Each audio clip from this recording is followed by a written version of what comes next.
Alright, so my name is Silvestre Vasquez, also known by a lot of my peers as Trey. So today I'll be talking to you guys about the effect of performance on player market values in English football. So a quick outline of how this presentation is going to go. First, I'm going to go ahead and give you guys a little bit of background about the topic.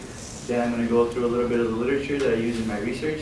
Then I'm going to talk about some theory, followed by my empirical framework. And then talk a little bit about the data that I use. Then I'll show you guys the results, followed by the conclusions and key findings. So some quick background about my question. Basically, what I want to find out on the basis of my research was, does player performance over a season in the English Premier League have a role in influencing a player's market value? So for those of you who don't know, as a quick show of hands, how many of you guys know what the English Premier League is? Yeah?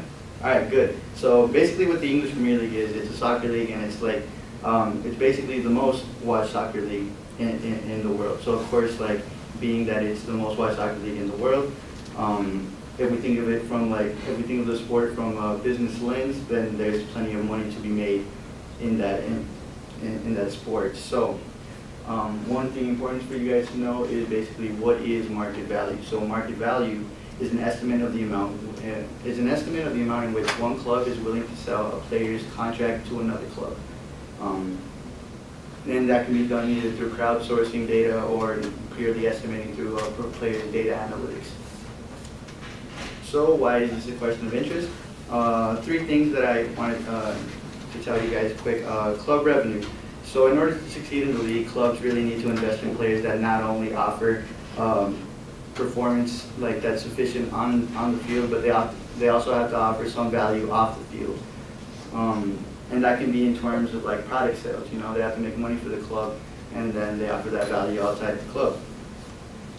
So for this reason, a player's market value is important to be cognizant of, especially for the heads of the clubs, because if you're in the market for new talent, then you can remain within a budget, and then that will reduce your spending, thus increasing your revenue. So another reason would be future transfers. So clubs need to be able to know or estimate how well a player is doing in their club, if they're doing well, if they're doing bad. So if they have a basic idea of that, clubs can do one of two things: either A, sell players that are underperforming, or B, invest in players that they think would be a good additional asset to their club. Another big reason for knowing a player's market value or being aware of a player's market value is that if players know their own value, they'll be able to use that within contract negotiations with clubs that they're potentially going to join. So if a player is performing well and their market value is higher, then they would be able to argue for higher wages, you know. So a quick review of my literature. I'm just going to go through this pretty quickly. I used Scully, which is basically the business of MLB, Major League Baseball. I know it sounds weird that I use Major League Baseball in my soccer presentation, but it's not that bad. There's a lot of parallels between baseball businesses and soccer businesses.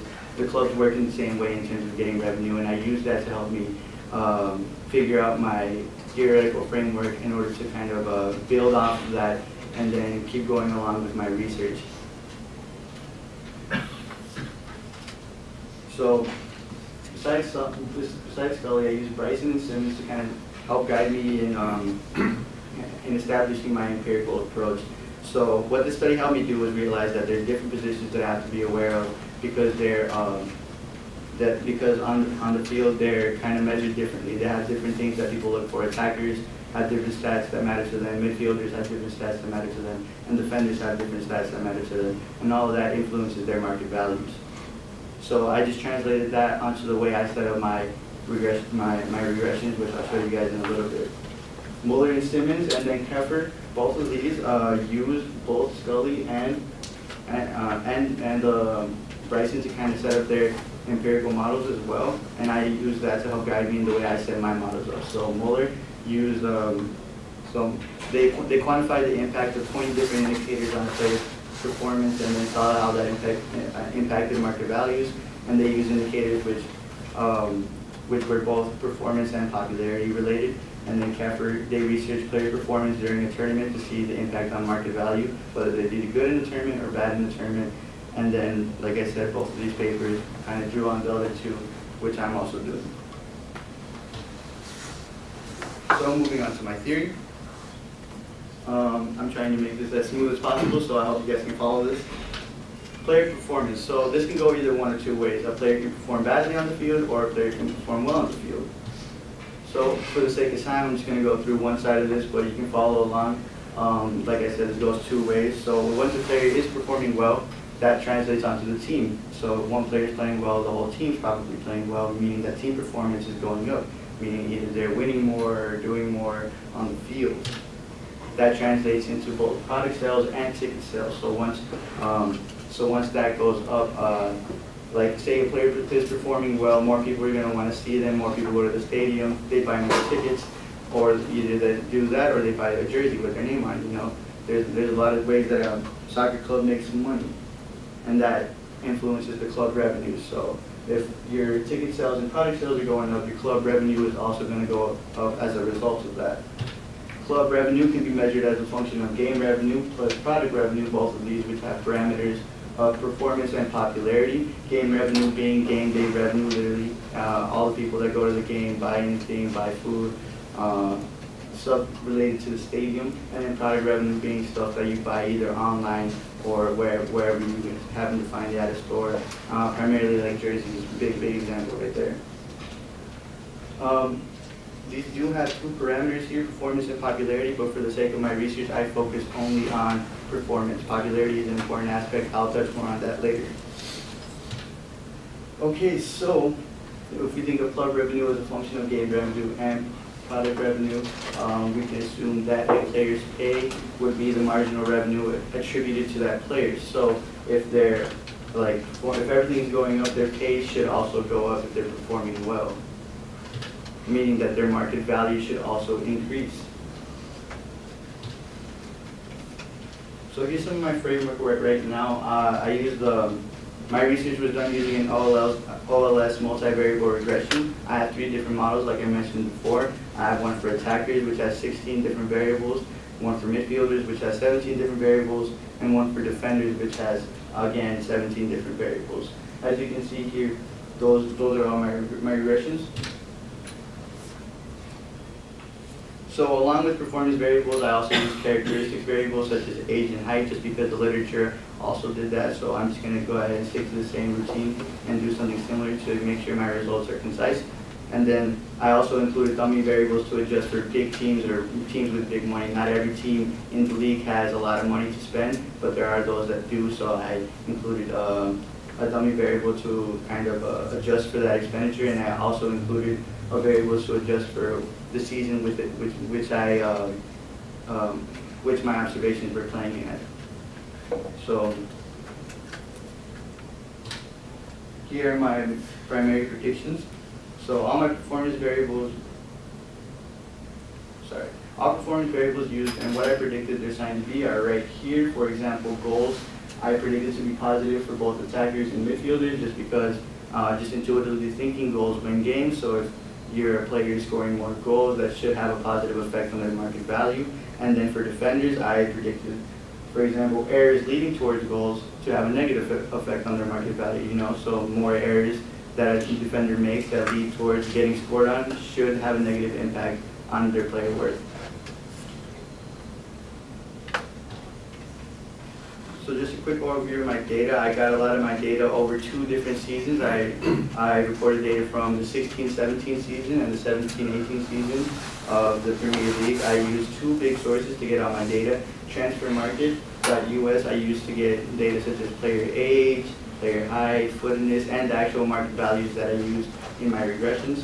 And then I used the Premier League homepage because they have all the stats there ready and available, and that's the official source. And then I use that just to kind of quantify every single variable that I have. So right there is kind of like an initial kind of really early correlation that I saw with market value and goal scoring outputs between 17 and 18. So it kind of shows that it's like pretty linear going straight besides 1, which could be explained, and I know it is explained by a lower level player that's overperforming. You know, they have a low market value, pretty good prospect, you know, low value, good performance. So good investment right there.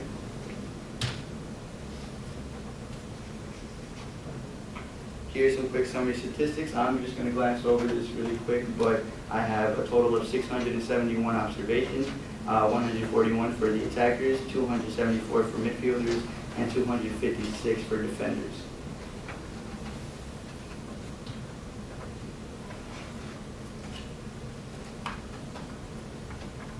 Alright, so here are my empirical results. I have results for all three positions, both attackers, midfielders, and defenders.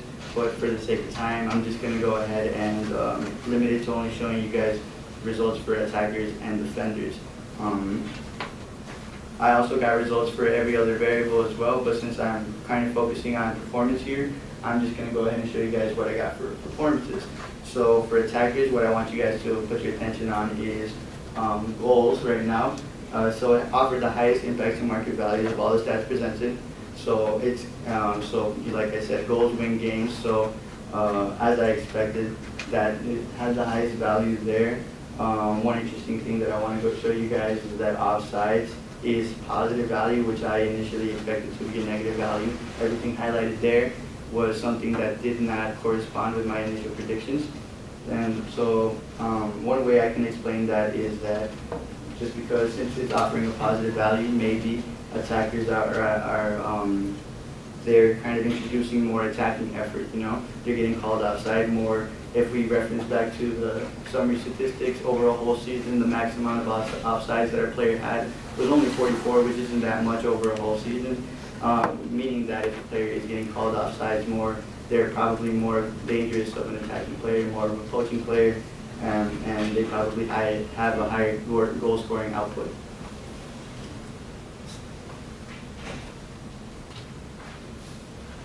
Moving on to my regression for defenders. As you can see here, I want you guys to go ahead and look at the areas leading towards goal. That's also pretty much what I expected. It has a negative correlation right now, a negative impact on market value, meaning that kind of more areas leading towards goal is detrimental to a player's market value. And like I said before, the highlighted stuff are kind of ones that I did not initially expect to happen. I chose to include red cards here, even though it is not a performance statistic, just because it really surprised me initially that the more times that a player gets a red card, like their market value goes up. It puzzled me at first, I'm not gonna lie, because if you think about it intuitively, the more times a player gets, if a player gets ejected, what are they really offering the team, right? They're losing out on the game, the team is down one.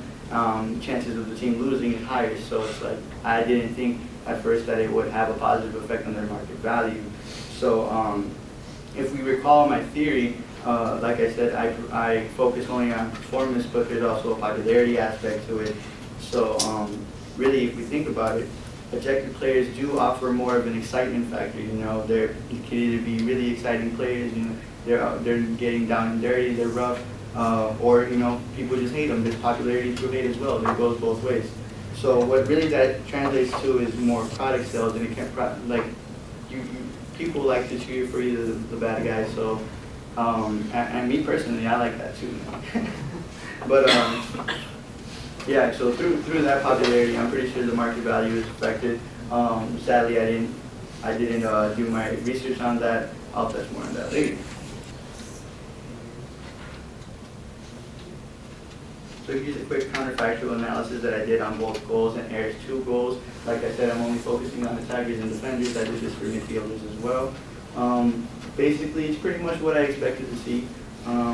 So as you can see here, what I did was kind of keep all other variables constant, all of my performance variables and my dummy variables constant.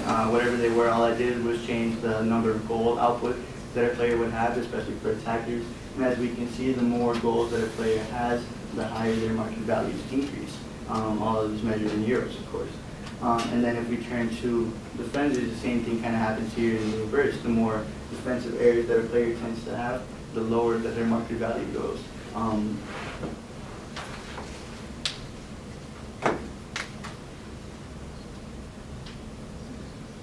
So some conclusions of what I have. Key findings: attackers, goals, passes, touches, dispossessions, all of these attributed to a player were significant at the 1% level. And at the 5% level, shots was added to that significance. and all that stays the same as well as in the 10%. So then midfielders, goals are significant at the 1%, and then at the 5%, goals and assists are significant, and that stays the same to the 10%. All right, in terms of business and policy importance, this is really good stuff to know, especially if you're an executive at a club, just because it offers transfer insights to clubs. You know, you have to be able to discern what players are good for your team, what players are bad for your team, what players are out of your league, what players are within your league that you really want to just go for to help your club succeed. Like I mentioned before, it also helps players in contract negotiations.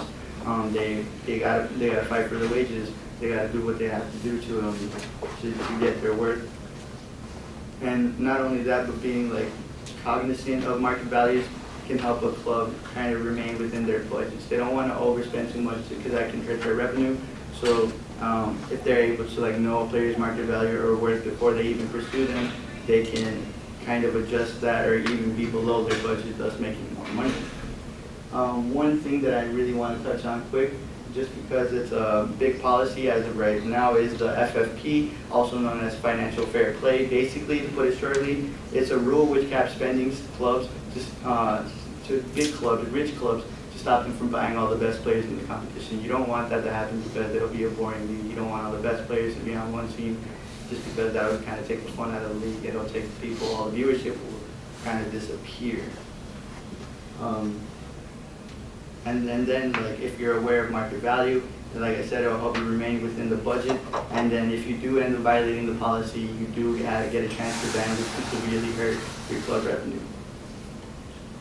Some limitations to my research include there being many more performance variables that I could choose from. I only chose like a select few just because I thought they would offer the most value to my regressions. But like I said, there's easily way more that I could have included. And as you may or may not have noticed, some of my R values were pretty high. That can be partly explained to the amount of variables which I included in my regression. You know, the more variables that I keep including, the more possibility of like them being like correlated to my market values. Another limitation being my data collection. So I only really collected over 2 years, and like I said, I had around 650 observations. What I think would be better for future reference would be maybe to include a 5 to 10 year period, just because that's how long contracts usually run as well. So I can more and better like adjust for market values, and then they would not only provide better results but also a bigger sample.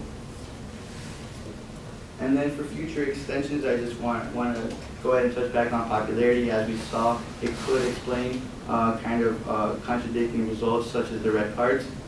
So like if we do end up focusing on popularity as well as performance, I feel as though that would be able to explain results that kind of defied my initial expectations. All right, that is the end of my presentation. Thank you guys very much for your time.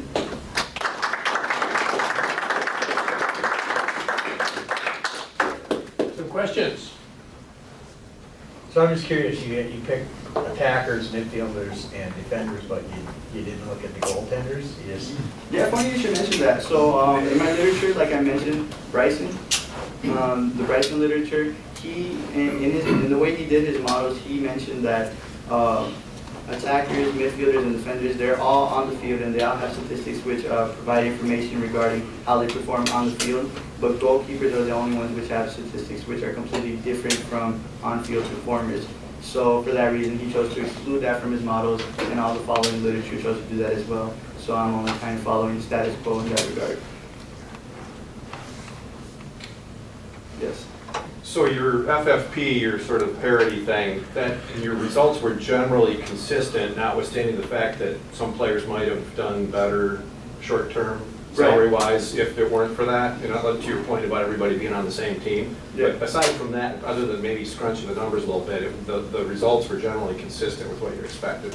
Some of them were consistent with what I expected. Like I said, there were a couple of outliers there that I tried to my best to explain. Like I said, I did only focus on performance in this aspect. I feel like if I would have included popularity as well, that would have explained some of the weird results that I got. But yeah, basically for the most part, like things like goals and errors leading towards goals were consistent with what I thought was going to happen. Okay, let's get